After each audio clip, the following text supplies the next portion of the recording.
Kalaagan, ako si Kalaagan Fritz at ito ang Laagan sa Subo Pageantry All Access. Don't forget to subscribe on our YouTube channel at Laagan sa Subo and click the bell button for notification. Like our official Facebook page at Laagan sa Subo. It's another pageant episode and another pageant queen na naman ang machichikahan natin sa araw na to. Help me welcome Queen Philippines, the final edition, who will be representing Quezon City. We have Miss Francine Garcia. Maayong gabi, Metro Cebu! Yes, Maayong ganda. gabi, Fritz! Maayong gabi.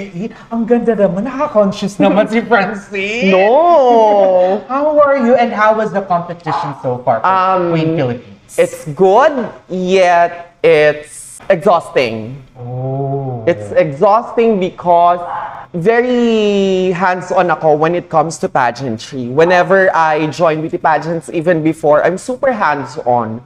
So I don't let my team stand alone. I really in line with them. Nung pumasok ka during the screening, sabi lang, oh my God, Francine, beauty queen na. Bakit sumali pa? Influencer artista na. So, oo nga ba? Bakit kaya sumali pa? At bakit Queen Philippines? Why Queen Philippines? Number one, because years ago, kinukulit na talaga ako ni Harvey. Harvey Sennett, which is my gown designer for Queen Philippines. Okay. He wants me to compete because I always come to Queen Philippines in support of the candidates and in support of the organization. Because I think for me, Queen Philippines is really the ultimate trans pageantry in the Philippines. Without disrespect. Okay? Without disrespect to any other pageants, Queen Philippines talaga because of the credibility and its integrity throughout the years. And then, when I've heard that it's the final edition, Yes, final edition na. nag-isip talaga ako. That's why I just went on. I actually didn't know why, but I did anyways. And thinking about it, I realized that katulad nung sagot ko nung screening, how do I want to treat other people and how do I want to be treated by other people? It all boils down to inspiration. Because for the longest time, I've been giving and I've given a lot of inspiration to trans women, some trans women in the Philippines, yet I lost inspiration with myself. And I think you'll find your inspiration through your core. And trans pageantry is really my core. I started in trans pageantry and it is my first love. Yun pala. True. I actually just realized it recently after thinking about it because they kept on asking me, why did you compete? Bakit? Nga naman! Diba? So ngayon, nalinawan na lahat. Ayun, ganun pala. And also, mukha siya ding kasama mo, it's your dream na rin. Diba? Passion, ganun. Yes, more than passion, more than a dream. I think this is a realization of dream that is 9 years too late. Because everybody knows naman, I did not win the last big competition that I joined. Pero you're still a queen. So, I believe that this is a realization 9 years later. Oh, I see. Now, sino ba talaga si Francine if wala sa pageant or off-cam? Ay, simple lang ako. Oy? I actually go to TISA.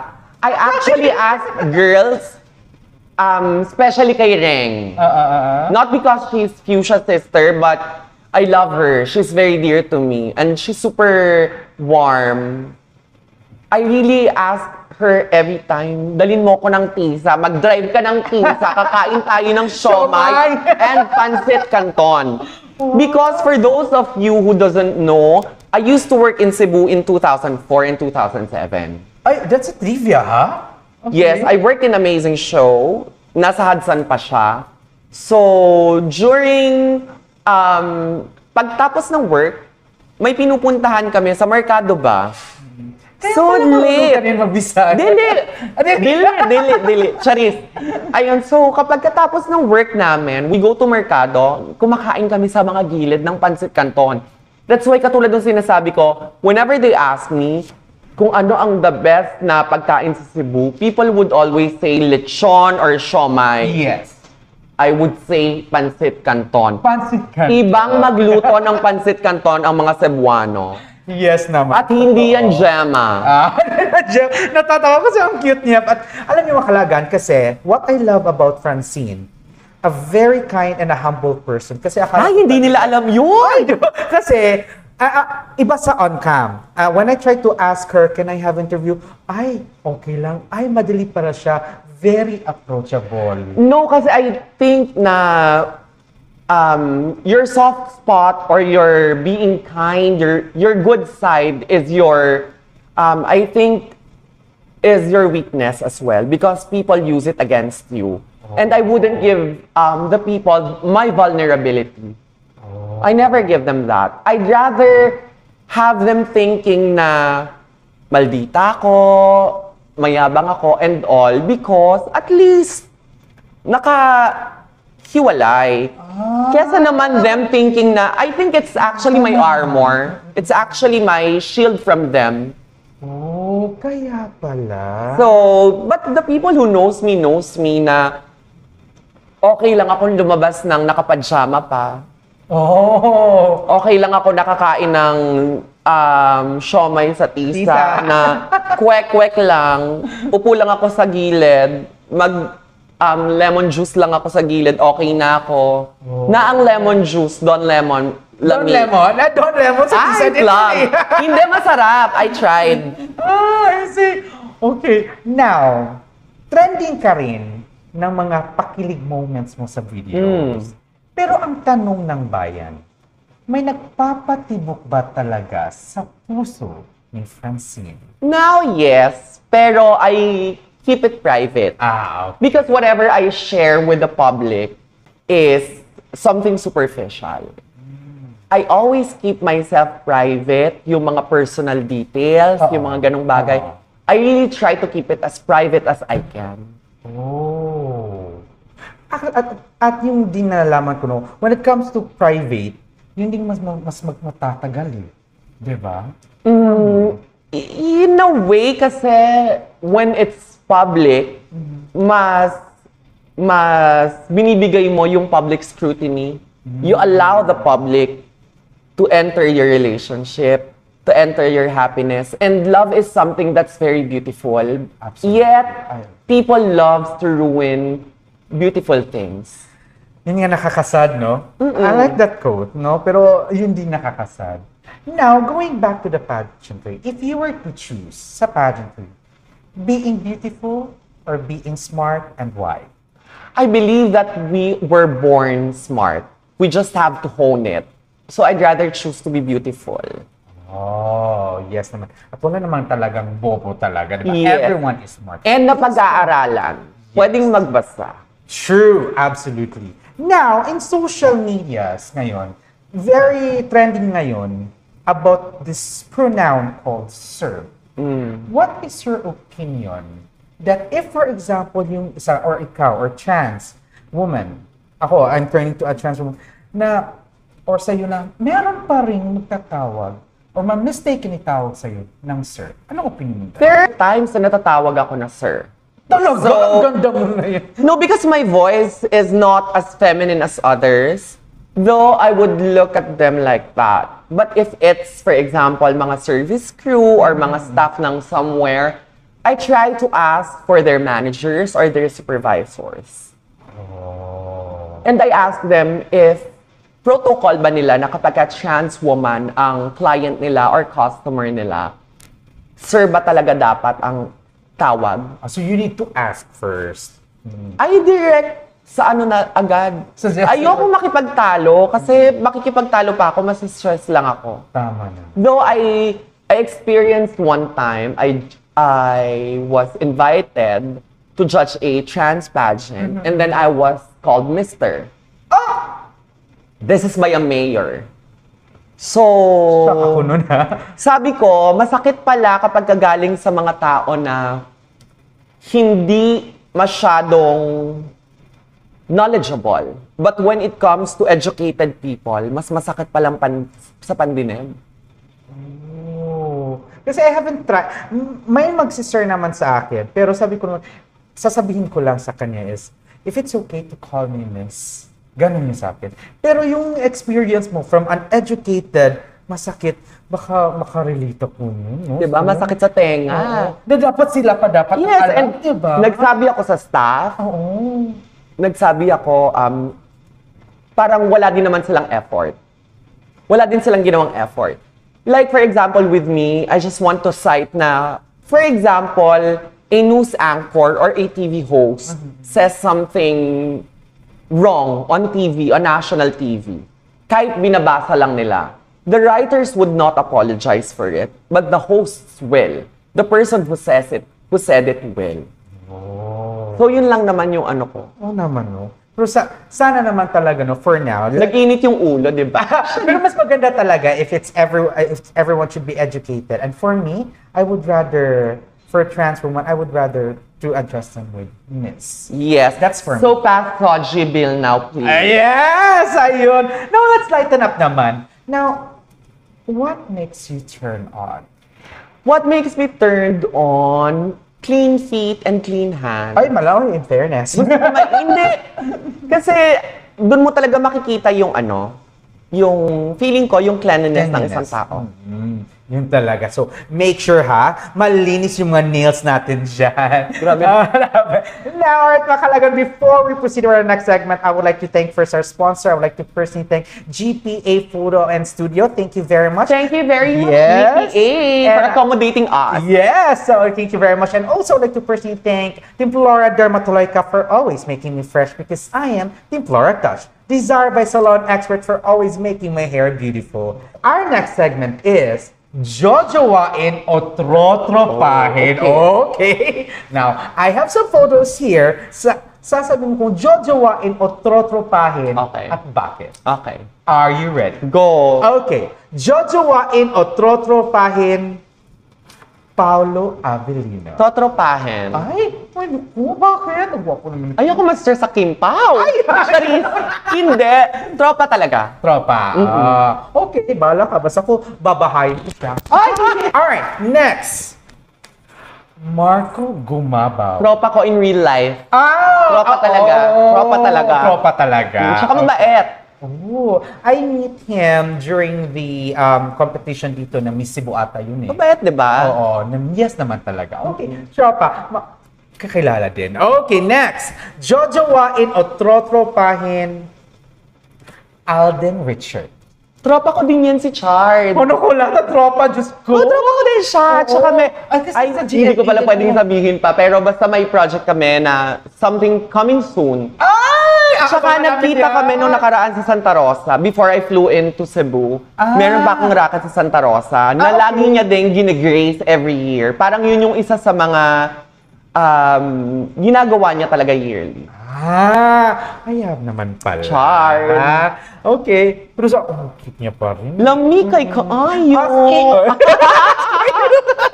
Okay. Alright. Jojowain o Trotropahin, Piolo Pascual. Si Papa P, pogi talaga. Oo naman. Pero he's out of my league. Masyado siyang malayo for me. Oh. Diba? I mean, masyado siyang malayo kasi. He's parang he's the stars and I'm the earth. Ganon malayo talaga. Malayo. Pero ang pogi ni Papa P. As in, kasi nakita ko din itong ko na Diyos. I saw him in Binibining Pilipinas. Nag-judge siya. Sabi ko, oh my gosh, Papa P, pa-picture. Iba yung appeal niya eh, diba? Gwapo talaga. Oo, gwapo talaga. Alright, now can you please invite our laagan sa Cebu viewers? Wala si Joshua? Wala Joshua! Hindi ko naman si Joshua! Bakit? Okay. Kung si Joshua, Jojowain o Trotropahin? Jojowain. Ayun tayo eh! Ayun, pogi talaga ni Joshua, diba? Yes. And who doesn't love Joshua Garcia? Kahit anong sayo-sayo pa dyan, kikiligan ka eh. Pogi, no? Ano? At saka mukhang good boy. For sure, na-meet mo naman siya sa Yeah, I personal, met him diba? in ABS. Nag- Nagpa-picture din ako, hindi ko na-post. Sayang naman yun. Yun yung mga private moments. Charing! Ah, Private, di ba? Feeling jowa talaga. Hindi. Pogi talaga siya. Pogi talaga. Yes, yes. Minsan Ang nga, tangkad. I'm not sure kasi minsan sa social media, tinag siya na kamukha daw ni Rico yan. What do you think? Parang feeling ko, Lloydie, Alden Richards, Joshua Garcia. Gan- Sila magkakamukha eh. Yun. Di ba parang pwede sila magkukuya sa isang Yes, project? project. Pwede din, di ba? At leading siya. Why Ah, not? natakilig with FG. Charis, I can only imagine. And I can diba? only wish. Correct. Now, can you please invite our Lagan sa Cebu viewers where we can follow you, your social media platform, and how we can support you for the upcoming Queen Philippines, the final edition. Go ahead. Yes, please don't forget to follow and subscribe on all my socials. On Facebook, Francine Garcia. On Instagram, at I am Francine Garcia. On TikTok, at I am Francine G. And please support Palihog Ko Be. Diba? Please, if you're not doing anything on August 10, Queen Philippines, 8 p.m. on at Waterfront in Cebu. So, sana po magkita-kita tayo dyan. If not, you can still go to Queen Philippines page. I think they'll do live. Yes. Yes, and don't forget to use our hashtag, Queen Philippines, the finale. Yes. Hashtag Queen Philippines 2024. And if it's not too much to ask, hashtag FGverse. Yes. And also, who would you like to say thank you?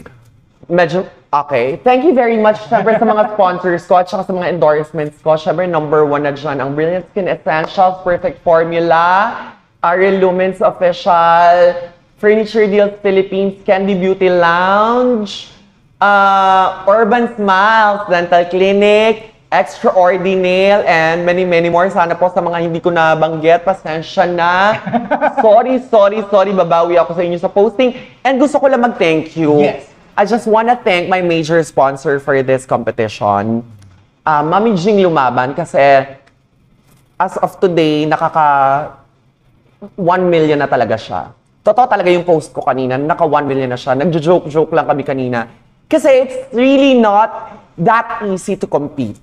So sana lahat ng candidates, not just me, sana lahat kami supportahan. Yes. Kasi hindi lahat ng candidates, merong mga supporters and sponsors like me. So I'm very grateful sa mga tao na sumusuporta.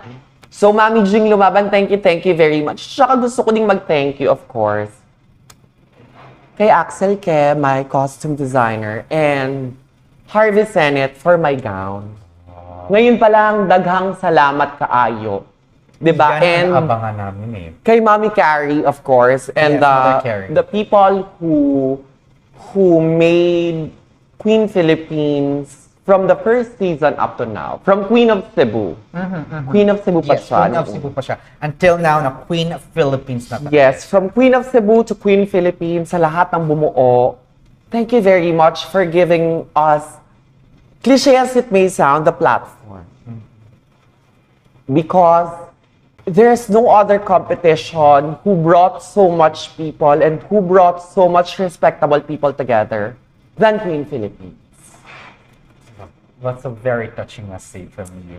Yes. All right. And also, we would like to say thank you very much, Cakes and Memories. We have a little gift for you. Ay, nanaba na lang talaga. Diet money! Oh my gosh! Thank you very Diba? much. Yes, thank you so much, Cakes and Memories. That's a little gift from us, behalf from Lagan. Salamat kaayo, Cakes and Memories. And also, thank you very much for guesting here at Laagan sa Subo. Anytime. Thank you. We'll do another one after the crown. Please do! Okay, kinikilig na naman Claim ako. ko na Diyos yan. ko. Yes, claim na. Manifesting na talaga yan. Yes. And alright, Makalagan, once again, our Queen Philippines, the final edition, who will be representing Quezon City, we have Miss Francine Garcia. Thank you very much again. Thank for you very guesting much, here at Laagan sa Fritz. Subo. And maraming salamat sa mga supporters mo and your watchers. Please don't forget to follow and subscribe Oh, Laagan sa thank you, Cebu. thank you. Of course, every time. Yes. And congratulations on being part of Queen Philippines and good luck for your upcoming competition. Good luck to everyone. Yes, good luck to everyone. All right, and also don't forget to subscribe on our YouTube channel at Laagan sa Cebu and click the bell button for notification. Like our official Facebook page at Laagan sa Cebu. You may also follow me on my TikTok account, Instagram, and Facebook at Fritz Gerald Alcaraz. Once again, ako si Kalaagan Fritz saying, stay safe, be a responsible Kalaagan, and this is Laagan sa Cebu Pageantry All Access.